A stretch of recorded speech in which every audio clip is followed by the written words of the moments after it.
ಇವರಿಗೂ 33ನೇ ದಿನದ ಭಾರತ ದರ್ಶನಕ್ಕೆ ಉತ್ತರಾಖಂಡದಿಂದ ನಿಮಗೆಲ್ಲ ಸುಸ್ವಾಗತ. ನಿನ್ನೆ ದಿನ ನಾವು ರಾತ್ರಿ ಟ್ರೈನ್ ಹತ್ತಿ ಬಂದು ಇಳ್ಕೊಂಡಿದ್ದೆಲ್ಲ ಅಂದರೆ ಹರಿದ್ವಾರಕ್ಕೆ ಯಾಕಂತಂದರೆ ನಾವು ಇಲ್ಲಿಂದ ಕೇದಾರನಾಥ ಯಾತ್ರೆಗೆ ಹೋಗ್ಬೇಕಾಗಿತ್ತು.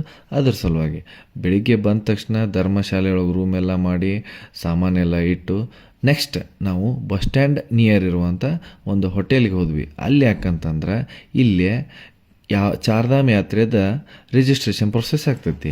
ಇದನ್ನೆಲ್ಲ ಮುಗಿಸ್ಕೊಂಡು ಆದ್ಮೇಲೆ ನಾವು ಮುಂದೆ ಎಲ್ಲಿ ಹೋದ್ವಿ ಅಂತಂದ್ರೆ ಗಂಗಾ ಆರತಿಗೆ ಹೋಗೋಕ್ಕಿಂತ ಮುಂಚೆ ಮಾರ್ಗ ಮಧ್ಯದೊಳಗೆ ಬಿಸ್ಕಿಟ್ ಮಾಡತ್ತಿದ್ರು. ಬಿಸ್ಕಿಟ್ ಅಂತೂ ಇಷ್ಟು ಮಸ್ತ್ ಇತ್ತಂದ್ರೆ ಆಹಾ, ಇಲ್ಲಿ ಬಂದಾಗ ಮಾತ್ರ ಮಿಸ್ ಮಾಡಿಬಿಟ್ರೆ ಅದನ್ನ ಲೊಕೇಶನ್ ಹೇಳ್ತಾನಂತ.